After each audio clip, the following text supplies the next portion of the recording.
सीते राम कथा हृदयम्।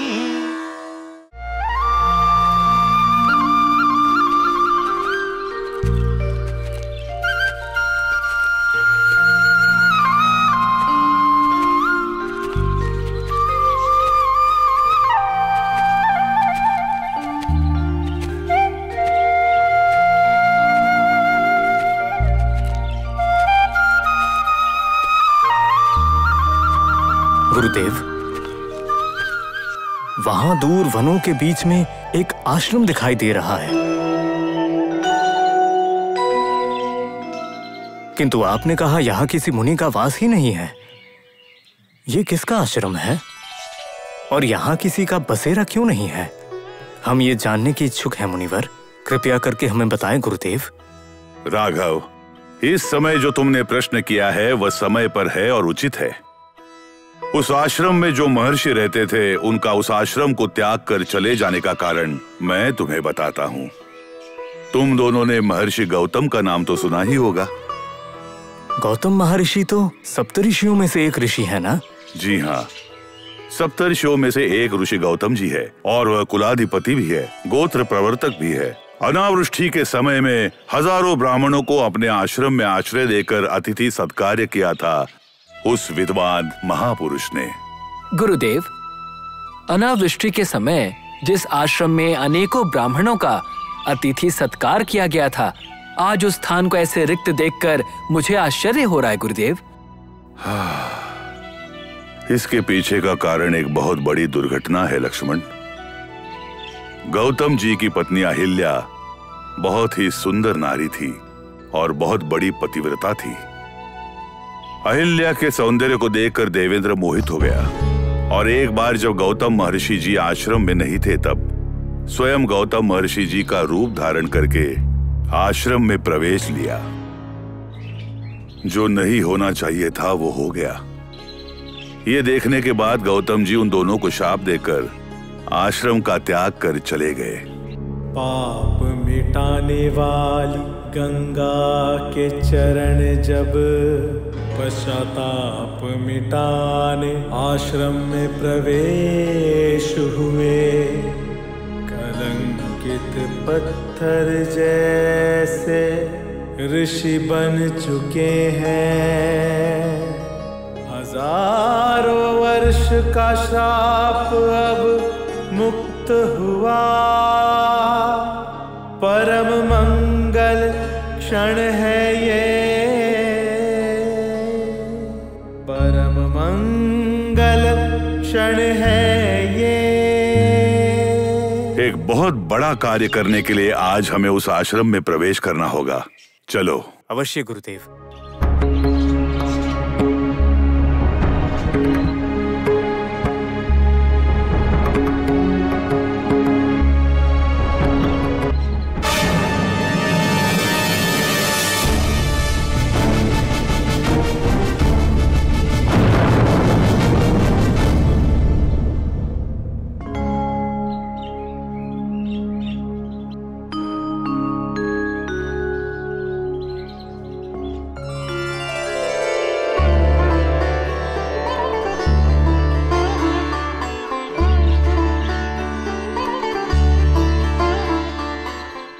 भगिनी अहिल्या देवी, राम के आगमन से तुम्हारे श्राप का विमोचन हो गया है। आज से तुम्हारा सब मंगल ही होगा। धन्य हो गए महर्षि जी, धन्य हो गई। रामचंद्र, आपके इस दिव्य मंगल रूप को देखने के लिए और अपने आप को शाप से मुक्त करने के लिए हजारों वर्षों से मैं ध्यान लगाकर प्रार्थना कर रही थी। मेरी वो तपस्या, मेरी अपेक्षा आज आपके आगमन से सार्थक हो गई, सार्थक हो गई प्रभु। रामचंद्र, लक्ष्मण, आप दोनों मेरे अतिथि सत्कार को स्वीकार कीजिए। इससे मुझे बहुत प्रसन्नता मिलेगी प्रभु। मैं आप दोनों से विनती करती हूँ। माता, हम तो महर्षि विश्वामित्र की आज्ञा के अनुसार इस आश्रम में आए हैं। हमने तो इनके आदेश का पालन किया है। रामचंद्र, केवल तुम्हारे पदस्पर्श से हजारों साल से अदृश्य जीवन, असहनीय जीवन के साथ साथ उनका श्राप विमोचन भी हो गया। अहिल्या देवी अत्यंत आनंदी है। वे तुम्हें अतिथि सत्कार देकर अपनी भक्ति और अपनी कृतज्ञता दिखाने की इच्छा जता रही है। उसकी इच्छा का सम्मान करते हुए उसके अतिथि सत्कार का स्वीकार कर लो। जो आज्ञा गुरुवर। माता, आज हम यहीं पर रुककर आपके आतिथ्य को अवश्य स्वीकार करेंगे। धन्य हो गई रामचंद्र, धन्य हो गई। रामचंद्र, आज से ही मेरे मंगल दिन शुरू हो गए। आप धन्य है प्रभु। अंदर आइए प्रभु।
मंथरा, बालों में क्या लगा रही हो तुम? इसकी सुगंध तो नई लग रही है। महारानी, आपके लिए विशेष तौर पे तैयार किया हुआ शिर तप तेल है ये। किसी विचार से अगर सर भारी हो जाता है तो इस तेल को लगाने के बाद हल्का हो जाएगा। ठीक है, तुम कुछ कहना चाहती थी ना मंथरा? कहो। महारानी, उस दिन सभी राजकुमार जब शास्त्र का अभ्यास कर रहे थे, सबसे श्रेष्ठ शस्त्र प्रयोग रामचंद्र का ही था। ये सब जानते हैं। आप भी तो जानती है ना, रामचंद्र के पास वो श्रेष्ठता है। इसीलिए तो राक्षसों को नष्ट कर दिया। लेकिन भरत में वो शक्ति नहीं है। इसीलिए अगर राम के साथ भरत को भेज दे तो कुछ अच्छा होने की बजाय कुछ बुरा भी हो सकता था। इसीलिए तो मैंने आपको भरत को वहां ना भेजने की सलाह दी थी। तो फिर अभी शोक दिखाने की आवश्यकता नहीं है। महारानी, सारी प्रशंसा अगर उनके हिस्से में चली गई तो बाद में आपको दुख होगा। ठीक है, तो अब क्या करने के लिए कह रही हो तुम मंथरा? महारानी, भरत को भी रामचंद्र की तरह अस्त्र शस्त्र के अभ्यास में निपुण होने के लिए प्रेरित करना होगा। भरत भी रामचंद्र की तरह दुष्टों को शिक्षा देकर शिष्टों की रक्षा करे, तभी तो आप भी महाराज से वीर माता की प्रसन्नता प्राप्त कर पाएंगी।